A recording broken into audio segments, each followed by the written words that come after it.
RFM Matin. émission bi yeewaa Sénégal. RFM matin 7h40 sunu gan Nafi Diallo salaamaaleykum. maaleykum salaam Babacar. ñu ngi lay gërëm ci teewaay bi di nuyu Barthélémy Ngom yow député nga falu ci liste wàllu Sénégal ci élection yi mujj yor itam kàdduk PDS parti Laay Wàdd la ñoo sori est-ce que ni ñu séddalee posté ci assemblée njëkk yéen jigéen ñi gis ngeen ci seen bopp naam ci vice-président yi mel ni tolloo na waaye ci séddalem cër yeeg kilifteef gi foofa en tant que jigéen est-ce que doy na leen. Personnellement merci Babacar bonjour Babacar Ngom Barthélémy Ngom excusez-moi personnellement man doyuma parce que problème parité dafa di loo xamante ni même les partis politiques en général duñ ko respecter trop parce que même bi ñuy séddale commission yi da ngay gis par exemple commission wàllu ci bureau yi je pense qu'il y a 2 femmes alors que aujourd'hui si nombre de députés bi ñu am il y a beaucoup de députés femmes au sein de wàllu donc dafa di loo xamante ni les gens c'est subconscient le manque de respect de la parité parce que même problème mu vice-président assemblée nationale am nañu ni premier vice-président bi dafa war a nekk jigéen puisque le président est un homme. Bon, maintenant les théories, les 2 interprétations se valent parce que le président am nañu ko compté wul ci bureau bi dans la mesure où il a un mandat de 5 ans, les autres ont un mandat de 1 an. Mais toujours est-il, pour la symbolique et pour une discrimination positive, il aurait fallu à mon sens mettre une femme à la vice-présidence, surtout que assemblée muy toutes les coalitions am na des femmes yoo xam ne elles sont capables et aptes pour gérer loolu. am nañu yaakaar ne jigéen dina falu ci présidence assemblée nationale ci boppam. am nañu doon yaakaar Mimi Touré waaye est-ce que yéen di ngeen faral Mimi Touré ginnaaw da ngeen am lu ngeen ko jàppal. Man personnellement je dis que c'est dommage qu'elle soit pas présidente de l'Assemblée nationale parce que c'était pas en tant que femme parce que itam parité ak discrimination positive du da ngay jël parce que jigéen la rek wala da nga war a ànd ak moom jigéen boo xam ne dafa utiliser les leviers de l'État pour fomenter ce que je vais appeler des mensonges d'État si ay nit kooku noonu mënuma ko faral mais bu nekkoon président Assemblée nationale c'était le lieu pour ñu waxtaan ci les accusations qu'elle a portées contre des gens et des textes qu'elle avait eu à écrire yoo xamante ni daf ci doon wax dara lu dul dëgg ne ni que recouvrer nañ lii am na ñu négocier te loolu mooy li ñu toppee ñoom Karim Wade moom ngeen koy jiiñ sur la CREI parce que ngeen ko koy jiiñ te jiiñu leen ko Macky Sall si dëkk jiiñ ko laa dëkk mais Mimi Touré nit doo nangu une femme doo nangu nekk bras armé doo nangu nekk une galigaay boo xamante ni moo looloo indi woon à l'échafaud la galigaay doo ko nangu. kon da nga jàpp ne daal Mimi Touré du référence bu war a mën a jiite Assemblée nationale. non man du référence ci man parce que xam nga lan moo gën a bon ngay def sa promotion personnelle sur le dos des gens dem taxaw ci ay journalistes internationaux ne je suis la première femme en Afrique boo xamante ni tëj naa président ak doomu président parce que symbolique yooyu moo neex yenn institution yi genre jàpp naa doomu président jàpp naa Hissène Habré pour passer pour une héroïne alors que yow li nga ko basé ndax à l'époque j'étais pas députée mais épluché naa toutes les lois de finances pour xool fan la recouvrer ñi négocier fan la nekk fan la recouvrer un xaalis bi ñu wax ni dañ koo nangu ci Karim Wade moo ko bind gisoo xaalis boobu loi de finance rectificative yi lépp xooloon naa ko te tey bëggoon naa mu ñëw assemblée ndax li mu doon wax di gargariser wu di ko wax fu ne c'était le lieu pour mu leer ci bopp nit ñi pour ñu xam lan la ñu créé coûté ak lan la ñu apporté dem ba léegi yaakaar naa weesuwul waaw mais ñemewul ñëw assemblée na ñëw tontu c'est-à-dire même en tant que député simple war naa mën a ñëw assemblée affronter son passage au ministère de la justice ak à la primature parce que mënuñu toog nga jël nit teg ko lu metti loolu basé ko ci ay wax yoo xamante ni ñu bëri am nañu ko gëmoon def ay texte di naan jël nañ temps te feeñul fenn kon kañ moom jiñ na président wa bu fekkee am na ñu fay wala ñu négocier te nekkul ci fenn ci budget Sénégal mooy xanaa kon dañ ko luubal nga ñëw leeral loolu c'est des questions qu'on se pose te ñu mën a def le bilan de la CREI ak les factures mirobolantes yu ñu doon def di wër di taxawaalu ci réew yi te indiwuñu dara Sénégal. mooy commission rogatoire yi. waaw léegi assemblée bi ak ñi ne am nañu leen metti lool ci seen taxawaay yéen député yëpp rawatina député opposition bi te na ngeen doon salfaañee bërëb ba di buddi micro ki gàddu kees wote di yóbbu ak ñoom seen xuloo ba ak xeex ba noo ko gisee. man ñaawlu naa ko parce que image bu baax waaye itam lu yëngu xaw ma am na nu ko wolof di waxee. moo ko ëpp doole. ñoom bu ñu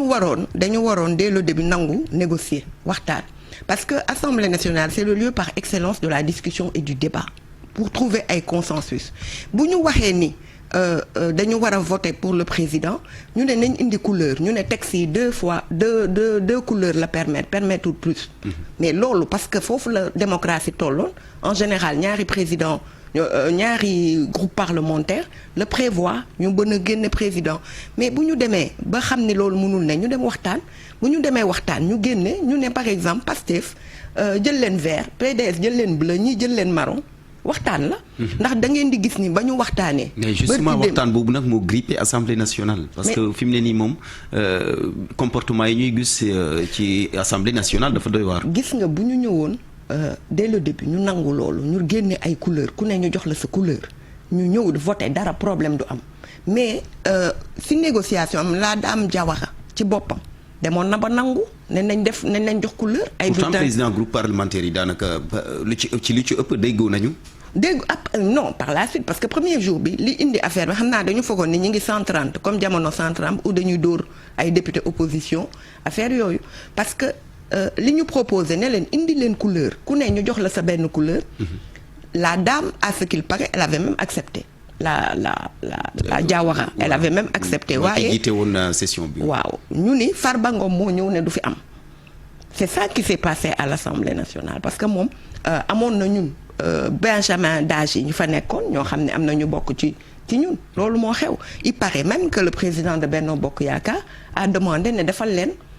bulletin yi ngeen bëgg ndax image bi rafetul ci président Union africaine. mais est-ce que loolu raison la bu war a mën a tax aussi ñu def noonu. Assemblée nationale man d'accord ma ci je suis opposante foog naa ni ñëw naa fii bataille man Macky Sall duma ko may dara mais je suis pas d'accord parce que lu tax mën nañu wax làmmiñ ak débat mën na indi lu ne. mën nañ ko xeex lu ne mais aussi dugal armée ci biir Assemblée nationale c'était pas la peine. moi je pense que loolu moo gën a indi tension bi c'était pas la peine ñuy yegg foofu mënoon nañ waxtaan ndax di nga gis ci assemblée àdduna yépp dinañ am ay risques yu metti mais li ñaaw mooy dugal policier ñun ñi bu max nañ ñu ci te pourtant waa Wallu xeexuñu mais Wallu googu est-ce que bokk ngeen gis-gis ak Yewwi seen i député defoon conférence de presse fan yee ne mu tudd président bi Amadou Mame Diop ñoom du seen président assemblée ba noppi waa Yewwi jël nañ poste yi ñu bëggoon a jël ci vice président yeeg ci commission yi est-ce que yaakaar nga ni lu yenu maanaa la est-ce que ànd nga ci xalaat boobu ne Amadou Mame Diop du seen président yéen opposition bi rawatina Yewwi est-ce que yéen waa Wallu noonu ngeen di gisee itam. xam nga gis nga on est en politique on est dans le factuel nga bëgg nga wàcc nga day il est le président de l'Assemblée nationale c'est ça les faits maintenant est-ce que d'accord nañ ci nuñ ko falee non. man je dis que moom armée ko falin bu gën a ñaaw ci histoire politique u Sénégal ndax armée moo taxaw ils nous ont mis en respect en fait hors de foofu noonu ñoom ñuy aw di voter dafa ñaaw ni ñu ko falee mais derrière j'ai rien personnellement contre l'homme fal nañ ko te assemblée amul fenn foo mën a def recours loolu bokk na ci lu ñu war a ñun opposition xeex au lieu de nekk dans des débats Benno def lii Yewwi moo def lii Wallu li ñu war a xool réforme yoo xamante ne ndax démocratie dafa du lu statique ñu dem xool quelles sont les réformes profondes yu ñu mën a apporter assemblée c'est pas normal que assemblée lu fa mënti xew duñ ko mën a yóbbu ni cour constitutionnelle ni fenn amul fenn fu ñu ko fajee lu fa xew rek jeex na donc loolu war nañ mën a proposer ay réformes yoo xamante ne bu amee lu fa xew loo xamante ni juridiquement gis na ni jaarul yoon ñu mun a def recours. même bu ñuy am comme intérieur assemblée bi aussi réglé wul yooyu yëpp est-ce que texte yi réglé wul loolu yëpp. li ñu war a njëkk def réforme. xam nga règlement assemblée nationale war nañ fekk toll foo xamante ni du ñu nekk di interpréter par exemple sur l'affaire des ministres tey waroon na leer boo xamante ni kenn du ni installation falin. mooy mandat bi ak prise de fonction bi voilà ay conseil constitutionnel bu mu proclamer ñële ne. mooy bu ñu leen di installé lépp lu sujet à interprétation waratul nekk ci assemblée parce que lii le jeu en fait. maanaam werante boobu war na tax gaaw ñu sëgg ci leeral loolu ci biir. yu bëri am na ci biir yeneen loi bi. voilà am na yeneen point da ngay gis par exemple même le problème de la parité bi nga doon wax ñu bëri dañu jàpp ni à partir de le président ne fait pas partie du bureau. parce que moom mandat 5 ans la am ña leen am mandat 1 an. loolu yëpp dañ ko war a leeral ñu xam. Sur des bases claires da ngay gis ni lépp loo xam ne mën na indi sujet interprétation wax nañ def ay réformes. aussi c'est le rôle de l'opposition de porter ce genre de débat à l'Assemblée. foog naa foofu nga ñuy gën a xaar installation législature bu bees normalement war nañ def de sorte que président sortant ba législature bi jeex mu ñëw présider. par exemple cérémonie installation prochaine législature bi ça lui permet de faire ses adieux à l'Assemblée. à l'Assemblée et c'est tellement ce serait beau mais en plus. am na leneen dina tax par exemple li ñu doon wax président assemblée nationale moo war a recourir force de l'ordre am ñu ne président de séance alors que loolu doon na ko régler ancien président et d'ailleurs c'est tellement président de séance comme Aïda Sow Diawara loi mayu ko muy woo gendarme yi ci biir assemblée man ci texte bi ci règlement président assemblée nationale laa gisuma ay président de séance xam nga li nga wax ni c'est tellement pertinent parce que ça aurait permis de régler ce genre de problème parce que da ngay gis ñoo xamante ni député yi ñu ngi doon fayee ko ba keroog ñun ñuy dugg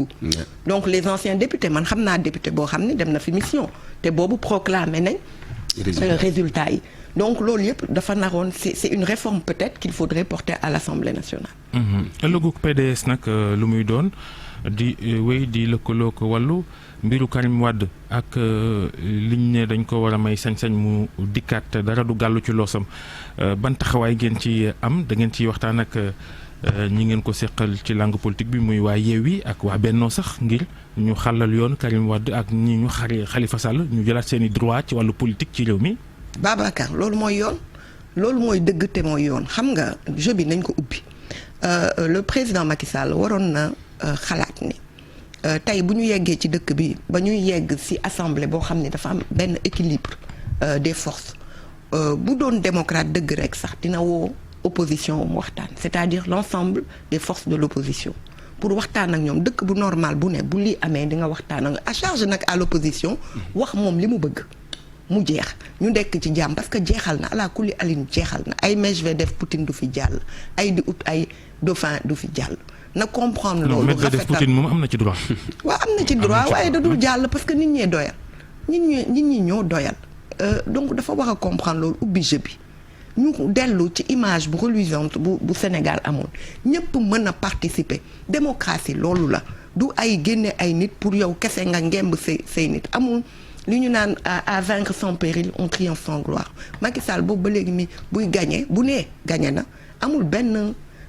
doo gis sax liesse populaire parce que nit ñi sentiruñ ko mënoo takk loxo ñëpp ne yow kese yaay ngemb donc man pour man sax moom da koy yëkkati moom groupe am dugal ce genre de réforme-là. Il suffit d'enlever le mot électeur et le problème est réglé dans le code électoral, dans cet article-là qui dit il faut être électeur. Ñu jël benn code électoral yëpp changer ko pour benn nit parce que dem na ko wet inscrire xam nga yooyu la loi est impersonnelle comme ñoom ñoo ko defoon war nañ mun a porter loolu ñu régler problème yi yëpp ñu dem ci élection yoo xam ni il sera le premier président boo xamante ni mooy organiser élection yu mu ci bokkul te loolu moom jeune la xam nga amul atu ay góor gi amul yéen dina mën a dem après liggéey à l'international. da nga jàpp ne lii yëpp pexe bi Macky Sall la. waaw pexem la kay pexem la ba ci xeex yi ci assemblée man moom mooy origine profonde yi moom la. parce que ay ministre am ay di jaay suspense di jaay le comme je dirais un Machiavel sahélien naan day xaar pour nommer gouvernement ban ministre mooy démissionner ca député ba en se disant est-ce que dinañ ma dugal wala duñ ma dugal xam nga ba mu ne day defaraat premier ministre bu ñëwoon nommer ko def gouvernement wam avant sax ñuy dugg ci assemblée kon duñ ci yegg ku war a dem assemblée di nga xam na ngay dem assemblée ku war a dem ci gouvernement bi dem ci gouvernement yu bëri c'est trop de calcul politique trop de politique que Macky Sall fait ba fàtte la République ak l'état de droit. yéen tamit opposition bi ci calcul politique ngeen nekk de. affaire bi moom fi ku nekk da ngay calculer sa côté rek. waaye gëm naa ni nag ñun ñoo ko xaw a tane te itam borom caq du xeex ak borom baatu neen. parce que borom baatu neen day ñëw faqati caq bi daw ak moom donc moom moo war a xool nan lay defee pour la République pour le Sénégal pour valoriser Sénégal nu mu amoon nga foog ni man neex na ma quand je vais dans un groupe ivoirien. ma gis ñu teg ñu photo assemblée dugal ñu li ñu wuubi ça se passe au Sénégal ça se passe au Sénégal neexul kenn te yooyu yëpp moo ko waaye ñooñu moom amul lu ñu wax. waaw gaa non amuñu lu ñu wax parce que moi-même je défendrai devant tout le monde même Macky Sall bu dee moom moo ko def je le défendrai devant beneen citoyen bu dul Sénégal mais dafa ñaaw ci image du Sénégal te loolu yëpp c'est son Farba là qui est à l'origine moo indi lii yëpp assemblée. mooy kii réeraloon ki ñu sàccoon këram daanaka milliard te mujjul fenn moom la parce que. loolu yéem nañu trop. ce que j'ai appris mooy ci foofu. président Benno Bokk Yaakaar muy Macky Sall njëriñ parce que liggéeyul dara assemblée nationale. du ñëw moom day ñëw régler day ñëw à chaque fois régler ñu fal ko député. problème mu crise am bu amee crise te téléphone am parce que le premier jour ñun quand on a compris qu'il y avait quelque chose qui se tramait mooy Aminata Touré dafa toog chaque minute mu yegg seeg téléphone bi woo ko jël si ko Amadou Ba topp ci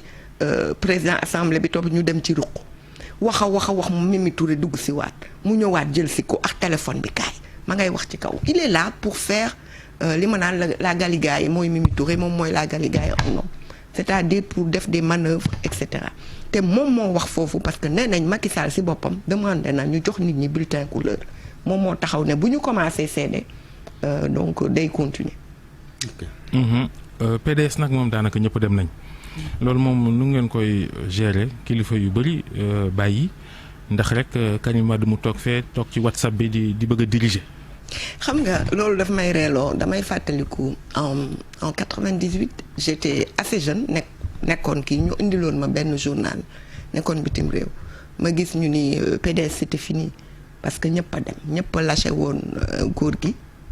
ci encablure 2000. ñëpp a foogoon sax ni c'est fini dootul présenté wu loolu vie wu parti politique la parce que heureux que bu fukk demee am na fukk ñu des peut-être que duñu ñu am tour peut-être que duñu ñu xam waaye daal li ma jaaxal mooy Sénégal war nañ xoolaat les habitudes Karim Wade xanaa tey la déranger waaye Karim Wade ba muy nekk ca nguur gi ñoom ñëpp ñu nga woon toog de bu ñu lu leen neex ak signature bi ba mu fi nekkee lu leen neex ak lu leen neexul daañ nañ ko muñ de man dama jàpp ni problème de loyauté la ak problème de valeur c'est pas parce que nit ki tey nekkatul ci nguur wala amatul lu mu la jox wala fu mu la tabb que nga jël benn bouc émissaire def Karim Wade la tête de turc du parti xam nga lu bëre man mii dama koy dund man yu bëre décision yu bëre yàlla def na ni président dama ciy def en copie da koy jël mais comme ñemewuñu xam nga président Wade ku ko attaqué ci réew mi Barthélémy Ngom doo ko nangu Babacar Fall doo ko nangu c'est un patrimoine des Sénégalais donc xam nañu attaquer le président da leen di jural coow lu rëy donc ils vont voir nit ki boo koy ut foog naa ki moom fii ko wayoon de dañuy attaquer Karim Wade am na problème je vous donne un exemple Farba Senghor par exemple dafa yàgg wax ni moom Karim Wade lu mu jotee Karim Wade da ko ni Oumar Sarr mooy président coordonnateur parti bi da nga ko war a respecter man je suis d'avis avec le président que tu dois lui présenter des excuses loolu la meree Karim Wade tey anamu àndul ak Oumar Sarr loolu la meree ñoom ñëpp retourné wu contre. mais est-ce que li am yëpp Abdoulaye Wade defu ko jël Karim rek teg ko ci kaw ñëpp. Karim teguñu ko ci kaw ñëpp de. Karim ñun ñoo def suñu congrès ñëpp ñëw yéen ngeen ñëwoon yéen a nga fa woon ñuy voté génne bulletin couleur nit ñi dugg ci urne bi di voté. foog naa Kan Diallo bi nekkoon ci ñun moo jëloon deuxième fédération yi bu ne ñëw ñii fanaan fi ñii jóge extérieur ku ne dugg ci urne isoloir voté àdduna jël ko ñun ñoo ko tànn donc te boobu ba léegi amaatul congrès bu ko fi dindi loolu moo am ça n'a rien à voir ak Karim Wade dañ ko jox mais énormément de décisions c'est le président Wade maintenant comme Karim est chargé des stratégies et orientations lu bëree président bu porté dara da koy porté. jërëjëf Nafi Diallo jërëjëf Barthélémy mbokk yi nag du ñu jeexal te waxuñu ci émission Faram Facce bi amoon àllarba ji weesu ci TFM ak Barthélémy Diaz maire Ndakaaru ak fen yi mu fenel ñi nga xam ne ñooy waa groupe Futurs Médias di leen jiñ dëmm loola desu ko nangu léegi vous saurez que vous n'avez pas le monopole du pourrissement et du terrorisme intellectuel fii ay doomu jàmbur ñoo fi ne suñuy waajur ay gor lañu di ngeen xam ni duñ ko bàyyi noonu nga ni dañuy faralaate yow Barthélémy Ngom xanaa yow lañ faral parce que 2016 ak léegi def nga fi 37 émissions te émissions yi saa yu ñëwee doo ànd ak sa sago waaye dañ lay gérer 2022 gi def nga fi 4 émissions diggante RFM ak TFM il faut arrêter avec ça def nga fi 37 émissions 2016 ak léegi baadoola nga mën ngaa fen réew nga ñu fanaan jàmm yéen ak jàmm mbokk yi merci beaucoup merci Babacar Fall ak Barthélémy Ngom RFM matin seen gan Nafissatou Diallo di ko ziar di leen ñaanal yi kennal ak jàmm 8h jot na daanaka ñu dellu si ci ñaareelu pàcc info matin bu leen fàtte ci kanam Souleymane Niang dina fi teew ci jàngat bi ak gouvernement bu bees bi mu mel ni lépp priorité la ab laaj la bu mu samp dina ci tontu dinañ dalal Pape Djibril Fall nekk député bu bees bokk ci coalition les serviteurs ci kanam lay doon incha allah léegi dañuy sóobu ci xibaar yi ñu yaatal ko ànd ci ak Cheikh Tidiane Diaw.